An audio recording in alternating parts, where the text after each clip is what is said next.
ನಮಸ್ಕಾರ ಸ್ನೇಹಿತರೆ, welcome to spiritual alchemy 7 Kannada. Spiritual alchemy 7 English channel ಕೂಡ ಇದೆ. ಯಾರಿಗೆಲ್ಲ ಈ ಮಾಹಿತಿಗಳು ಇಂಗ್ಲಿಷಲ್ಲಿ ಕೇಳಬೇಕು ಅಂತ ಇದೆಯೋ ಅವರಿಗೋಸ್ಕರ ನಾನು ಲಿಂಕನ್ನು ಈ ವಿಡಿಯೋ ಕೆಳಗಿರುವ ಡಿಸ್ಕ್ರಿಪ್ಷನ್ನಲ್ಲಿ ಕೊಟ್ಟಿದ್ದೀನಿ. ಇಷ್ಟ ಇರೋರು ಸಬ್ಸ್ಕ್ರೈಬ್ ಮಾಡಿ ಆ ಮಾಹಿತಿಯನ್ನು ಕೇಳಿಸ್ಕೋಬೋದು. ಇವತ್ತಿನ ಈ ವಿಡಿಯೋಲಿ ಟಾಪಿಕ್ ಏನು ಅಂತ ಅಂದರೆ ತುಂಬ ಮುಖ್ಯವಾಗಿರುವಂಥದ್ದು. ನೀವೇನಾದರೂ ಮ್ಯಾನಿಫೆಸ್ಟ್ ಮಾಡಿಕೊಂಡು ಆ ನಿಮ್ಮ ಕನಸು ಇನ್ನೂ ನೆರವೇರ್ತಾ ಇಲ್ಲ ಅಂದರೆ ನಿಮ್ಮ ಮ್ಯಾನಿಫೆಸ್ಟೇಷನ್ಗೆ ಮತ್ತು ನಿಮ್ಮ ಗೋಲ್ಗೆ ನಡುವೆ ಏನೋ ಒಂದು ಅಡ್ಡಿಯಾಗಿದೆ ಅಂತ ಅರ್ಥ. ಏನಿರಬಹುದು? ಅದು ನಿಮ್ಮ inability to let it go. ಅಂದರೆ ನೀವೇನು ಮ್ಯಾನಿಫೆಸ್ಟ್ ಮಾಡ್ಕೊಂಡಿದ್ದೀರೋ ಅದನ್ನು ನೀವು ಮನಸ್ಸಿಂದ ಲೆಟ್ ಇಟ್ ಗೋ ಮಾಡ್ತಾ ಇಲ್ಲ, ಬಿಡುಗಡೆ ಮಾಡ್ತಾ ಇಲ್ಲ, ಹಿಡಿದಿಟ್ಕೊಂಡಿದ್ದೀರಾ. ಯಾವಾಗ ನೀವು ಅದನ್ನು ಹಿಡಿದಿಟ್ಕೊಂಡಿರ್ತೀರೋ ಆವಾಗ ಖಂಡಿತ ಅದು ನೆರವೇರಲ್ಲ. ಅದರ ಬಗ್ಗೆ ವಿವರಣೆ ಕೊಡೋಕ್ಕೂ ಮುಂಚೆ ನಿಮ್ಗೊಂದು ಸಣ್ಣ ಅನೌನ್ಸ್ಮೆಂಟ್ ಹೇಳೋದಿದೆ. ಅದೇನು ಅಂದರೆ ಡಿಸೆಂಬರ್ 9th 2 ವರ್ಕ್ಶಾಪ್ ಸ್ಟಾರ್ಟ್ ಆಗ್ತಾ ಇದೆ. 12 ಗಂಟೆಯಿಂದ 1 ಗಂಟೆಗೆ 21 ದಿನಗಳ ಮನಿ ಮ್ಯಾನಿಫೆಸ್ಟೇಷನ್ ವರ್ಕ್ಶಾಪ್ ಇದೆ ಮತ್ತು ಸಂಜೆ 7 ಗಂಟೆಯಿಂದ 8 ಗಂಟೆಗೆ 21 ದಿನದ ಹೊಪೊನೊಪೊನೊ ಮ್ಯಾನಿಫೆಸ್ಟೇಷನ್ ವರ್ಕ್ಶಾಪ್ ಇದೆ. ಯಾರಿಗೆಲ್ಲ ಈ ವರ್ಕ್ಶಾಪ್ಸ್ಗೆ ಜಾಯಿನ್ ಆಗೋಕೆ ಇಷ್ಟ ಇದೆಯೋ ಅವ್ರಿಗೋಸ್ಕರ ಆ ಲಿಂಕನ್ನು, ಇವೆಂಟ್ ರಿಜಿಸ್ಟ್ರೇಷನ್ ಫಾರ್ಮನ್ನು ಕೆಳಗೆ ಡಿಸ್ಕ್ರಿಪ್ಷನ್ನಲ್ಲಿ ಕೊಟ್ಟಿದ್ದೀನಿ. ಇಷ್ಟ ಇರೋರು ಆ ರಿಜಿಸ್ಟ್ರೇಷನ್ ಫಾರ್ಮನ್ನು ಫಿಲಪ್ ಮಾಡಿ ಪೇ ಮಾಡಿ ನೀವು ಜಾಯಿನ್ ಆಗ್ಬೋದು. ಗೊತ್ತಾಗಲಿಲ್ಲ ಅಂದರೆ ವಾಟ್ಸಾಪ್ ಲಿಂಕ್ ಕೂಡ ಇದೆ, ವಾಟ್ಸಾಪಲ್ಲಿ ಬಂದು ಕೇಳ್ಬೋದು. ಓಕೆ, ಇವತ್ತಿನ ಟಾಪಿಕ್, ನೀವೇನಾದರೂ ಮ್ಯಾನಿಫೆಸ್ಟ್ ಮಾಡಿಕೊಂಡಾಗ ನಿಮಗೆ ಅದು ಸ್ಟಕ್ ಆಗಿದೆ ಅಂತ ಅನ್ನಿಸ್ತಾ ಇದೆಯಾ? ಬರ್ತಾ ಇಲ್ಲ ನಿಮ್ಮ ಮ್ಯಾನಿಫೆಸ್ಟೇಷನ್, ಬೇಗ ನಿಮಗೆ ಏನೋ ಪ್ರಾಬ್ಲಮ್ ಆಗಿದೆ ಅಂತ ಅನ್ನಿಸ್ತಾ ಇದೆಯಾ? ಹಾಗಂದರೆ ಅದರ ಅರ್ಥ ನೀವು ಅದನ್ನು ಲೆಟ್ ಗೋ ಮಾಡ್ತಾ ಇಲ್ಲ, ತುಂಬ ನಿಮ್ಮ ಮ್ಯಾನಿಫೆಸ್ಟೇಷನ್ನ ಹಿಡಿದಿಟ್ಕೊಂಡಿದ್ದೀರಾ. ಹೇಗೆ ಅಂದರೆ ಈಗ ನಿಮ್ಮ ಮನೆಗೆ ಒಂದು ಚಿಟ್ಟೆ ಬಂದಿದೆ. ಆ ಚಿಟ್ಟೆನ ನೀವು ಅದರ ರೆಕ್ಕೆ ಕೈಯಲ್ಲಿ ಗಟ್ಟಿಯಾಗಿ ಹಿಡ್ಕೊಂಡ್ಬಿಟ್ಟು ಅದನ್ನು ನನಗೆ ಚಿಟ್ಟೆ ಕಾಣಿಸಿದೆ, ಥ್ಯಾಂಕ್ ಯು ಯೂನಿವರ್ಸ್ ಅಂತ ಹೇಳಿ ಅದನ್ನು ಹಾರೋಕೆ ಬಿಡದೆ ಕೈಯಲ್ಲೇ ಇಟ್ಕೊಂಡ್ರೆ ಏನಾಗುತ್ತೆ ಹೇಳಿ? ಅದು ಒದ್ದಾಡಿ ಅಲ್ಲೇ ಪ್ರಾಣ ಬಿಡುತ್ತೆ. ಇದು ಎಕ್ಸಾಕ್ಟ್ಲಿ ಅದೇ ಥರ. ಚಿಟ್ಟೆ ಬಂತ, ನೀವು ಥ್ಯಾಂಕ್ ಯು ಯೂನಿವರ್ಸ್ ಹೇಳಿದ್ರೆ ಅದು ನಿಮಗೆ ಖುಷಿ ಕೊಟ್ಬಿಟ್ಟು ಅಲ್ಲಿಂದ ಹೋಗ್ಬಿಡುತ್ತೆ ಹಾರಿಕೊಂಡು. ಎಕ್ಸಾಕ್ಟ್ಲಿ ಹಾಗೆ ನೀವು ಮ್ಯಾನಿಫೆಸ್ಟ್ ಮಾಡಿಕೊಂಡಾಗ ನೀವು ಹೇಗೆ ಲೆಟ್ ಗೋ ಮಾಡಬೇಕು, ಯಾಕೆ ಮಾಡಬೇಕು ಅನ್ನೋ ವಿವರಣೆಗಳನ್ನು ಕೊಡ್ತೀನಿ. ಅದರಲ್ಲಿ ಮೊದಲನೇದಾಗಿ ಈ ನಾವು ಲೆಟ್ ಗೋ ಅನ್ನೋದನ್ನು, ಏನದು ಲೆಟ್ ಗೋ ಅಂದರೆ ಆ್ಯಕ್ಚುಲ್ ಆಗಿ ಅಂತ ಅರ್ಥ ಮಾಡ್ಕೊಳ್ಳೋಣ. ಈಗ ನೀವು ಒಂದು ಬೀಜ ಬಿತ್ತಿರ್ತೀರ, ಅಲ್ಲಿಂದ ಒಂದು ಗಿಡ ಹಾಕೋಕೆ ಅಂತ. ಬೀಜ ಬಿತ್ಬಿಟ್ಟು ದಿನ ನೀವೇನು ಮಾಡ್ತೀರಾ? ಆ ಮಣ್ಣನ್ನು ಅಗದು ಬೀಜ ಮೊಳಕೆ ಹೊಡೆದಿದ್ಯಾ ಇಲ್ವಾ, ಅದು ಈ ಗಿಡ ಬರುತ್ತಾ ಇಲ್ವಾ ಅಂತ ನೋಡ್ತೀರಾ? ಇಲ್ಲ ತಾನೆ? ನೀವು ಬೀಜ ಬಿತ್ತಿದ ನಂತರ ದಿನ ನೀರು ಹಾಕ್ತಾ ಇರ್ತೀರಾ, ಅದ್ರ ಪಾಡ್ಗದು ಗಿಡ ಬರುತ್ತೆ, ಮೊಳಕೆ ಬರುತ್ತೆ. ಬಂದಾಗ ಖುಷಿ ಪಡ್ತೀರಾ, ಅದಕ್ಕೆ ಏನೇನು ಆರೈಕೆ ಮಾಡಬೇಕೋ ಮಾಡ್ತೀರಾ ಅಲ್ವಾ? ಎಕ್ಸಾಕ್ಟ್ಲಿ ಅದೇ ಥರ ನಾವೇನಾದರೂ ಮ್ಯಾನಿಫೆಸ್ಟ್ ಮಾಡ್ಕೊಳ್ಳೋದು ಅಂದ್ರೇ ಯೂನಿವರ್ಸ್ಗೆ ನಮ್ಮ ಬೀಜ, ನಮ್ಮ ಮ್ಯಾನಿಫೆಸ್ಟೇಷನ್ನ ಬೀಜ ಅನ್ನೋದ್ರ ಮೂಲಕ ಬಿತ್ತುತ್ತೀವಿ. ಅದಾದಮೇಲೆ ನಮ್ಮ ತಲೆಯಿಂದ ಅದನ್ನು ತೆಗೆದಾಕ್ಬಿಟ್ಟು ಆ ಮ್ಯಾನಿಫೆಸ್ಟೇಷನ್ಗೆ ನಾವು ಹಾಕಬೇಕಾಗಿರುವಂಥ ಶ್ರಮವನ್ನು ಹಾಕ್ತೀವಿ. ಆವಾಗ ಅದರ ಪಾಡ್ಗೆ ಅದು ಮೊಳಕೆ ಹೊಡೆಯುತ್ತೆ. ಅಂದರೆ ನಮ್ಮ ಮ್ಯಾನಿಫೆಸ್ಟೇಷನ್ ದಾರಿಯಲ್ಲಿರುತ್ತೆ, ಒಂದು ದಿನ ನಮ್ಮ ಕೈಗೆ ಬಂದು ಸೇರುತ್ತೆ. ಹಾಗಾಗಿ ಈ ಲೆಟ್ ಗೋ ಅನ್ನೋದು ತುಂಬ ತುಂಬ ಮುಖ್ಯವಾಗಿದೆ. ನಾವು ಹಿಡಿದಿಟ್ಕೊಂಡಷ್ಟು ಯೂನಿವರ್ಸಿಂದ ಎನರ್ಜಿ ಬ್ಲಾಕೇಜ್ ಆಗುತ್ತೆ. ಎನರ್ಜಿ ಬ್ಲಾಕೇಜ್ ಆದಾಗ ಏನಾಗುತ್ತೆ? ನಮ್ಮ ಮ್ಯಾನಿಫೆಸ್ಟೇಷನ್ ನಮಗೆ ಸಿಗಲ್ಲ. ನೀವು ಮ್ಯಾನಿಫೆಸ್ಟೇಷನ್ ಮಾಡ್ಕೊಂಡಿದ್ದೀರಾ ಅಂದ್ರೇ ಯೂನಿವರ್ಸ್ ಮೇಲೆ ನಿಮಗೆ ನಂಬಿಕೆ ಇದೆ, ಹಾಗಾಗಿ ಮ್ಯಾನಿಫೆಸ್ಟ್ ಮಾಡ್ಕೊಂಡಿದ್ದೀರಾ. ಯೂನಿವರ್ಸ್ ಮೇಲೆ ನಂಬಿಕೆ ಇರುವಾಗ ಅದು ಬರುತ್ತಾ ಇಲ್ವಾ, ಸಿಗುತ್ತಾ ಇಲ್ವಾ ಅಂತ ಯೋಚನೆ ಯಾಕೆ? ತಲೆಯಿಂದ ಆ ಯೋಚನೆ ತೆಗೆದ್ಬಿಟ್ಟು ಯೂನಿವರ್ಸ್ ಇದೆ, ನಾನು ಕೇಳಿದ್ದೀನಿ, ಕೊಡುತ್ತೆ, ಹಾಗಾಗಿ ಅದಕ್ಕೆ ಹಾಕಬೇಕಾಗಿರುವಂಥ ಶ್ರಮ ಹಾಕ್ಕೊಂಡು ನಾನು ಮುಂದುವರಿತೀನಿ ಅಂತ ಅಂದ್ಕೊಳ್ಳಿ. ಓಕೆನಾ? ಈಗ ಎರಡನೇದಾಗಿ, ಯಾಕೆ ನಮಗೆ ಏನಾದರೂ ಮ್ಯಾನಿಫೆಸ್ಟ್ ಮಾಡ್ಕೊಂಡಿರೋದನ್ನು ಲೆಟ್ ಗೋ ಮಾಡೋಕ್ಕೆ ಯಾಕೆ ತುಂಬ ಕಷ್ಟ ಅನ್ನಿಸ್ತಾ ಇದೆ ಅನ್ನೋದ್ರ ಬಗ್ಗೆ ಹೇಳ್ತೀನಿ. ಈಗ ನಮ್ಮ ಭಾವನೆಗಳು ಹೇಗಿರುತ್ತೆ ಅಂದರೆ ಒಂದು ಸುಳಿ ಥರ ತಿರುಗಾಡ್ತಾ ಇರುತ್ತೆ. ಆ ಸುಳಿಯಲ್ಲಿ ಏನಾಗುತ್ತೆ, ಈ ಭಾವನೆ ನಾವು ಏನು ಮ್ಯಾನಿಫೆಸ್ಟ್ ಮಾಡ್ಕೊಂಡಿದ್ದೀವೋ ಅದು ಹೋಗಿ ಅಲ್ಲಿ ಸಿಕ್ಕಾಕೊಂಡ್ಬಿಟ್ಟಿರುತ್ತೆ, ಟ್ರ್ಯಾಪ್ ಆಗಿರುತ್ತೆ. ಸೊ ನಾವು ನಮ್ಮ ಭಾವನೆಗಳ ಸುಳಿಯಲ್ಲಿ ನಮ್ಮ ಮ್ಯಾನಿಫೆಸ್ಟೇಷನ್ನ ಹೋಗಿ ಅದು ಆ ಸುಳಿಯಲ್ಲಿ ಸಿಕ್ಕಾಕೊಳ್ದೇ ಇರೋ ಥರ ನಾವು ಮೈಂಡಿಂದ ಬಿಡುಗಡೆ ಮಾಡಬೇಕಾಗಿದೆ. ಆದರೆ ನಮಗೆ ಬಿಡುಗಡೆ ಮಾಡೋಕ್ಕೆ ಆಗ್ತಾ ಇಲ್ಲ. ಯಾಕೆ ಆಗ್ತಾ ಇಲ್ಲ? ಒಂದು, ನಮಗೆ ಯಾಕೆ ಬಿಡುಗಡೆ ಮಾಡೋಕ್ಕಾಗ್ತಾ ಇಲ್ಲ ಅಂದರೆ ಅದು ಎಲ್ಲಿ ಫೇಲ್ ಆಗ್ಬಿಡುತ್ತೋ ಅನ್ನೋ ಭಯ ಇರುತ್ತೆ ನಮ್ಮಲ್ಲಿ. ಅಂದರೆ ನನ್ನ ಮ್ಯಾನಿಫೆಸ್ಟೇಷನ್ ವರ್ಕ್ ಆಗುತ್ತೋ ಇಲ್ವೋ ಅನ್ನೋ ಡೌಟ್ ಇರುತ್ತೆ. ಡೌಟ್ ಇದೆ ಅಂದ್ರೇ ಅಲ್ಲಿ ಭಯ ಇದೆ ಅಂತ ಅರ್ಥ ಅಲ್ವಾ?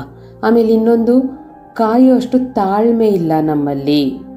ನಾವು ಮ್ಯಾನಿಫೆಸ್ಟೇಷನ್ ಮಾಡ್ಕೊಂಡಾದ್ಮೇಲೆ ಎಲ್ಲಿ ಸಿಗ್ತಾ ಇಲ್ವಾ, ಇನ್ನೂ ಯಾವ ಸೈನು ಸಿಗ್ತಾ ಇಲ್ಲ, ಯೂನಿವರ್ಸ್ನ ಕೇಳೋಣ, ನನ್ನ ಮ್ಯಾನಿಫೆಸ್ಟೇಷನ್ ಸಿಗೋ ಹಾಗಿದ್ರೆ ನನಗೆ ಈ ಥರ ಚಿಹ್ನೆ ತೋರಿಸು, ಆ ಥರ ಚಿಹ್ನೆ ತೋರಿಸು ಅಂತ ಕೇಳೋಣ. ಇದೆಲ್ಲ ಯಾಕೆ? ತಾಳ್ಮೆ ಇಲ್ಲದೆ ಇರುವ ಕಾರಣ. ಮತ್ತು ನೆಕ್ಸ್ಟ್ ಇನ್ನೊಂದೇನು ಅಂದರೆ, ನಾವು ಒಂದ್ಸಲ ಮ್ಯಾನಿಫೆಸ್ಟ್ ಮಾಡ್ಕೊಂಬಿಟ್ಮೇಲೆ ಅದು ಬರುತ್ತೆ ಅನ್ನೋ ತಾಳ್ಮೆಯಿಂದ ಬಿಡುಗಡೆ ಮಾಡೋಕ್ಕೆ ಯಾಕೆ ಆಗ್ತಾ ಇಲ್ಲ ಅಂದರೆ, ಪ್ರತಿ ಒಂದು ಸ್ಟೆಪ್ಪನ್ನು ಚೆಕ್ ಮಾಡ್ತಾನೇ ಇರ್ತೀವಿ. ನಾನು ಕರೆಕ್ಟಾಗಿ ಮಾಡಿದ್ನಾ, ಈ ಸ್ಟೆಪ್ ಕರೆಕ್ಟಾಗಿ ಮಾಡಿದ್ನಾ, ವಿಜುವಲೈಸೇಷನ್ ಕರೆಕ್ಟಾಗಿ ಮಾಡ್ಕೊಳ್ತಾ ಇದ್ದೀನಾ, ಅಫರ್ಮೇಷನ್ ಕರೆಕ್ಟಾಗಿ ಹೇಳ್ಕೊಳ್ತಾ ಇದ್ದೀನಾ, ಎಲ್ಲಿ ಇನ್ನೂ ಬಂದಿಲ್ಲ. ಈ ಥರ ನಮ್ಮ ಭಾವನೆಗಳು, ನಮ್ಮ ಆಲೋಚನೆಗಳು ಅದರ ಸುತ್ತಾನೇ ಸುತ್ತಾಡ್ತಾ ಇರುತ್ತೆ. ಅವಾಗ ಎಲ್ಲಿ ಸಿಗುತ್ತೆ ನಮಗೆ ಅಲ್ವಾ? ಸೊ ಇದು ಒಂದು ಕಾರಣ. ಮುಂದಿನದು 3ನೇ ಪಾಯಿಂಟ್ ಏನು ಅಂದರೆ, ನಾವೇನಾದರೂ ಮ್ಯಾನಿಫೆಸ್ಟ್ ಮಾಡ್ಕೊಂಡ್ಮೇಲೆ ಅದು ನಮ್ಮ ಗಮನದಿಂದ ನ್ಯಾಚುರಲ್ ಆಗಿ ನಾವು ಅದನ್ನು ಬಿಡುಗಡೆ ಮಾಡಿರಬೇಕು. ಅಂದರೆ ಈ ಲೆಟ್ಟಿಂಗ್ ಗೋ, ಈ ಬಿಡುಗಡೆ ಅನ್ನೋದು ಅದನ್ನು ಮರ್ತು ಬಿಡಬೇಕು ಅಂತ ಹೇಳ್ತಾ ಇಲ್ಲ. ನಮ್ಮ ಮನಸ್ಸಿನಲ್ಲಿ, ನಮ್ಮ ಹೃದಯದಲ್ಲಿ ಒಂದು ಅದ್ಭುತ ನಡೆಯೋದಕ್ಕೆ ನಾವು ಜಾಗ ಮಾಡಿಕೊಡ್ಬೇಕು. ನಮ್ಮ ಮನಸ್ಸಲ್ಲಿ ಅಥವಾ ನಮ್ಮ ಹೃದಯದಲ್ಲಿ ನಾವಿನ್ನೂ ಆ ಮ್ಯಾನಿಫೆಸ್ಟೇಷನ್ ಬಗ್ಗೆನೇ ಯೋಚನೆ ಮಾಡ್ತಾ ಕೂತ್ಕೊಂಡ್ರೆ ಅದು ನಮಗೆ ಸಿಗೋದಕ್ಕೆ ಅಲ್ಲಿ ಜಾಗ ಇರಲ್ಲ. ಹಾಗಾಗಿ ನಾವು ಅದಕ್ಕೆ ಜಾಗ ಕೊಡಬೇಕು. ಆ ಜಾಗ ಕೊಡೋದು ಹೇಗೆ? ಒಂದು 3 ಟೆಕ್ನಿಕ್ ಇದೆ, ಹೇಳ್ತೀನಿ ನೋಡಿ. ಮೊದಲನೇ ಟೆಕ್ನಿಕ್ ಬಂದು ಪವರ್ ಆಫ್ ಡಿಸ್ಟ್ರಾಕ್ಷನ್ ಅಂತೀವಿ. ಅಂದರೆ ನಮ್ಮನ್ನ ನಾವು ನಮಗೆ ಇಷ್ಟವಾದ ಆಕ್ಟಿವಿಟೀಸ್ ಅಲ್ಲಿ, ಇಷ್ಟವಾದ ಕೆಲಸಗಳಲ್ಲಿ ನಮ್ಮನ್ನ ನಾವು ತೊಡಗಿಸ್ಕೊಳ್ಳೋದು. ಈಗ ನಿಮಗೇನಾದರೂ ನಿಮ್ಮ ಮನಸ್ಸಿಗೆ ಖುಷಿ ಕೊಡುವಂಥ ಹಾಬಿಗಳು ಅಥವಾ ಸ್ಪೋರ್ಟ್ಸ್ ಅಥವಾ ನೇಚರಲ್ಲಿ ಟೈಮ್ ಸ್ಪೆಂಡ್ ಮಾಡೋದು, ಈ ಥರದ್ದೇನಾದರೂ ಇತ್ತಾ, ನಿಮ್ಮನ್ನು ನೀವು ಅದರಲ್ಲಿ ತೊಡಗಿಸ್ಕೊಳ್ಳಿ. ನಿಮಗೆ ಅಡುಗೆ ಮಾಡೋದು ಇಷ್ಟನಾ, ಗಾರ್ಡನಿಂಗ್ ಇಷ್ಟನಾ, ಪೇಂಟಿಂಗ್, ಡ್ರಾಯಿಂಗ್, ಈ ರೀತಿ ಹಾಬಿ ಅಂದರೆ ಎಷ್ಟೋ ಥರಗಳಲ್ಲಿ ಇರುತ್ತಲ್ವ ಹಾಬೀಸು. ಸೊ ನಿಮ್ಮ ಒಂದು ಮ್ಯಾನಿಫೆಸ್ಟೇಷನ್ ಅಂತ ಮಾಡ್ಕೊಂಡ್ಮೇಲೆ ನಿಮ್ಮ ಹಾಬೀಸ್ ಕಡೆ ಇರಲಿ ನಿಮ್ಮ ಗಮನ. ಓಕೆ. ಈಗ 2ನೇ ಟೆಕ್ನಿಕ್ ಬಂದು ಗ್ರ್ಯಾಟಿಟ್ಯೂಡ್ ಜರ್ನಲಿಂಗ್. ದಿನ ನೀವೇನು ಮ್ಯಾನಿಫೆಸ್ಟ್ ಮಾಡ್ಕೊಂಡಿದ್ದೀರಾ ಅದನ್ನು ಕುರಿತು ಏನಾದರೂ ಒಂದು 10 ಅಥವಾ ಒಂದು 15 ಅಥವಾ 21 ಆ ಥರ ದಿನ ಗ್ರ್ಯಾಟಿಟ್ಯೂಡ್ಗಳನ್ನು ಬರ್ಕೊಳ್ಳೋದನ್ನು ಅಭ್ಯಾಸ ಮಾಡ್ಕೊಳ್ಳಿ. ಅದು ಯಾವುದ್ರ ಬಗ್ಗೆ ಬೇಕಾದರೂ ಇರ್ಬೋದು. ನಿಮ್ಮ ಜೀವನದಲ್ಲಿರುವ ಮನುಷ್ಯರಿಗೆ ಅಥವಾ ನಿಮ್ಮ ಜೀವನದಲ್ಲಿ, ನಿಮ್ಮ ಮನೆಯಲ್ಲಿ, ನಿಮ್ಮ ಸುತ್ತಮುತ್ತಲೂ ಇರುವ ವಸ್ತುಗಳಿಗೆ, ಪಂಚಭೂತಗಳಿಗೆ, ಈ ರೀತಿ ಯಾವುದಕ್ಕೆ ಬೇಕಾದರೂ ಹೇಳ್ಕೋಬೋದು ಅಥವಾ ಬರ್ಕೋಬೋದು. 3ನೇ ಟೆಕ್ನಿಕ್ ಏನು ಅಂದರೆ ಬೇರೆಯವರಿಗೆ ಸಹಾಯ ಮಾಡೋದು.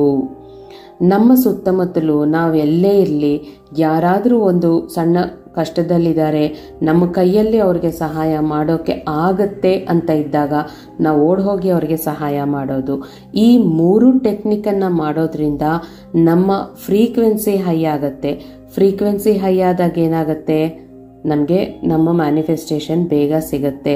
ಪ್ಲಸ್ ನಾವಿಲ್ಲಿ ನಮ್ಮ ಮೈಂಡನ್ನು ಬೇರೆ ಕಡೆ ಡಿಸ್ಟ್ರಾಕ್ಟ್ ಮಾಡಿರೋದ್ರಿಂದ ನಾವು ಅದನ್ನು ಲೆಟ್ ಗೋ ಮಾಡಿರ್ತೀವಿ, ನಾವೇನು ಮ್ಯಾನಿಫೆಸ್ಟ್ ಮಾಡ್ಕೊಂಡಿದ್ದೀವೋ ಅದನ್ನು. ಅರ್ಥ ಆಯ್ತಲ್ವಾ? ಈಗ 4ನೇ ಪಾಯಿಂಟ್. 4ನೇದೇನಪ್ಪ ಅಂತಂದರೆ ಡಿಟ್ಯಾಚ್ಮೆಂಟ್. ಅಂದರೆ ನಿರ್ಲಿಪ್ತತೆ, ಅಂದರೆ ನಿರಾಸಕ್ತಿ ತೋರಿಸೋದು ಅಂತ ಅಲ್ಲ. ಅಂದರೆ ಲೆಟ್ಟಿಂಗ್ ಗೋ ಅಂದರೆ ನೀವೀಗ ಏನಾದರೂ ಮ್ಯಾನಿಫೆಸ್ಟ್ ಮಾಡ್ಕೊಂಡ್ಮೇಲೆ ಅದನ್ನು ಪೂರ್ತಿಯಾಗಿ ನಿಮ್ಮ ಮನಸ್ಸಿಂದ ತೆಗೆದು ಬಿಸಾಕ್ಬಿಡ್ಬೇಕು ಅಂತ ಅಲ್ಲ. ನಿಮಗೆ ಒಂದು ಎಕ್ಸಾಂಪಲ್ ಮೂಲಕ ಹೇಳ್ತೀನಿ ನೋಡಿ. ಈಗ ನೀವು ಎಲ್ಲೋ ಹೋಟೆಲ್ಗೆ ಹೋಗ್ತೀರಾ, ಅಲ್ಲಿ ಏನಾದರೂ ಒಂದು ಫುಡ್ಡನ್ನು ನೀವು ಆರ್ಡರ್ ಮಾಡಿರ್ತೀರ. ಫುಡ್ ಆರ್ಡರ್ ಮಾಡಿದ್ಮೇಲೆ ನಿಮಗೆ ಗೊತ್ತು ಅಲ್ಲಿ ನೀವು ಆರ್ಡರ್ ಮಾಡಿದ್ದೀರಾ, ನೀವು ಏನು ಆರ್ಡರ್ ಮಾಡಿದ್ದೀರೋ ಆ ಫುಡ್ಡು ಬಂದೇ ಬರುತ್ತೆ ಅನ್ನೋದನ್ನು. ಹಾಗಾಗಿ ಆರಾಮಾಗಿ ಕುತ್ಕೊಂಡು ನಿಮ್ಮ ಮನಸ್ಸನ್ನು ಆ ಖಾಲಿ ಟೈಮಲ್ಲಿ ಯಾರ ಜೊತೆನಾದರೂ ಹೋಗಿದ್ರೆ ಅವ್ರ ಜೊತೆ ಮಾತಾಡ್ತಾ ಇರ್ತೀರಾ, ಅಥವಾ ನೀವೊಬ್ಬರೇ ಇದ್ದರೆ ನಿಮ್ಗೆ ಇಷ್ಟವಾದ ಕೆಲಸ ಏನಿರುತ್ತೆ ಫೋನಲ್ಲಿ ನೋಡ್ಕೊಳ್ಳೋದು, ಆ ಥರದ್ದೇನೋ ಒಂದು ಮಾಡ್ತಾ ಇರ್ತೀರಾ. ಯಾಕೆಂದರೆ ನಿಮಗೆ ಗೊತ್ತು ನೀವು ಆರ್ಡರ್ ಮಾಡಿದ್ದೀರಾ, ಫುಡ್ ಬರುತ್ತೆ ಅಂತ. ಸೊ ನಿಮಗೆ ಇಷ್ಟವಾದ ಕೆಲಸದಲ್ಲಿ ನಿಮ್ಮನ್ನು ನೀವು ತೊಡಗಿಸ್ಕೊಳ್ತೀರಾ, ಆವಾಗ ಬಂದೇ ಬರುತ್ತೆ. ಅದು ಬಿಟ್ಟು ನೀವೇನಾದರೂ ಆರ್ಡರ್ ಮಾಡಿಬಿಟ್ಟು ಒಂದೊಂದು ನಿಮಿಷಕ್ಕೂ ಹೋಗಿ ಆ ರೆಸ್ಟೋರೆಂಟ್ ಕಿಚನಲ್ಲಿ ಹೋಗಿ ನೋಡ್ತೀರಾ, ಇಲ್ಲಿ ಏನು ನಡೀತಾ ಇದೆ, ಅಡುಗೆ ಮಾಡ್ತಾ ಇದ್ದಾರಾ ಇಲ್ವಾ, ನಾನು ಕೇಳಿದ್ದನ್ನು ಬರ್ತಾ ಇದೆಯಾ ಇಲ್ವಾ ಅದು ನನ್ನ ಟೇಬಲ್ವರೆಗೂ ಅಂತ ನೋಡ್ತೀರಾ? ಇಲ್ಲ ತಾನೆ. ಇದು ಡಿಟ್ಯಾಚ್ಮೆಂಟ್ ಅಂದರೆ ನಿಮಗೆ ಗೊತ್ತು, ನೀವೀಗ ಮ್ಯಾನಿಫೆಸ್ಟ್ ಮಾಡ್ಕೊಂಬಿಟ್ಟಿದ್ದೀರಾ, ನಿಮಗೆ ಗೊತ್ತು ಯೂನಿವರ್ಸ್ ಕೊಡುತ್ತೆ ಅಂತ.